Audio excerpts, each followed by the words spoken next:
Ambernath एमआयडीसीमधील Saint Gobind company विरोधात अचानकपणे कामावरून काढल्यामुळे कामगारांची तीव्र आंदोलन.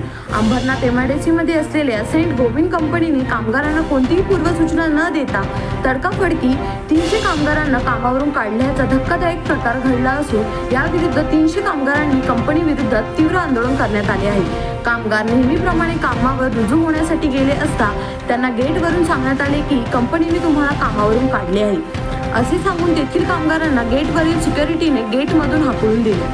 20 ते 25 वर्षापासून काम करत असलेले कामगारांना अचानकपणे कामावरून काढले याचा मनस्ताप कामगारांना झाल्यामुळे कंपनी विरुद्ध त्यांनी तीव्र आंदोलन केले आहे. जोपर्यंत कामगारांना कामावर रुजू केले जात नाही तोपर्यंत आंदोलन मागे न घेण्याचा इशारा कामगारांनी दिला आहे. प्रतिनिधी प्रेरणा गायकवाड, लोकसेवा वार्ता, अंबरनाथ. समस्या आमच्या काहीच नाही आहे. ज्या दिवशी आम्ही 2 तारखेला कामाला आलो त्यावेळी कंपनी व्यवस्थापनाने गेट बंद केलेलं. त्यांना आम्ही विचारलं कशासाठी तुम्ही गेट बंद केलं, आम्हाला आतमध्ये का नाही. त्यांनी सांगितलं की तुमच्या काही मुलांना आम्ही दुसऱ्या युनिटला ट्रान्सफर केलेला आहे. पण हा मेसेज आम्हाला रात्री 11:30-12 वाजता.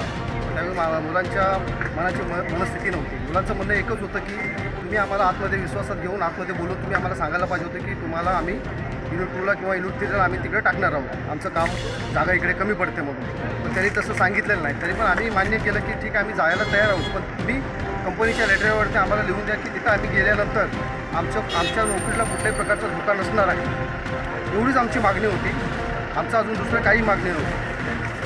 ती त्यांना मान्य नसल्यामुळे आज गेले 2 तारखेपासून आज 22 तारीख म्हणजे टोटल 21 दिवस झाले आम्ही आज गेटच्या बाहेर आहोत. कंपनीचं काय म्हणणं आहे? कंपनीचं म्हणणं आता असं आहे की आम्ही इथे महेशदादा पाटील आहेत, महेश आमचे एक युनियनचे महेश करकरे साहेब आहेत, यांना आम्ही ह्या सगळ्या गोष्टी त्यांच्या कानावरती घातल्या. तर त्यांनी कंपनी व्यवस्थापनाशी त्यांनी चर्चा केली. त्या व्यवस्थापनामध्ये चर्चेच्या वेळी त्यांनी मान्य केलं की आम्ही सगळ्या कामगारांना घेण्यासाठी तयार आहोत. त्यांनी असं आम्हाला लेखी दिलं त्यांना. पण दुसऱ्या दिवशी आम्हाला कामावरती आलो त्यावेळी त्यांनी नवीन फंडा अपनवला की आता तुम्ही जे बाहेर आहात मुलं त्यांना आम्ही टप्प्याटप्प्याने आतमध्ये घेणार. तर आमची एवढीच मागणी आहे की आम्ही ज्याप्रमाणे एकत्र बाहेर आलो आहे त्याप्रमाणे एकत्र आम्ही आतमध्ये कंपनीच्या आतमध्ये जाणार, एवढीच आमची मागणी आहे. ती मागणी मान्य नसल्यामुळे त्यांनी अजून आम्हाला आज 22 तारीख आहे, त्यांनी अजून आम्हाला बाहेर ठेवलेलं आहे.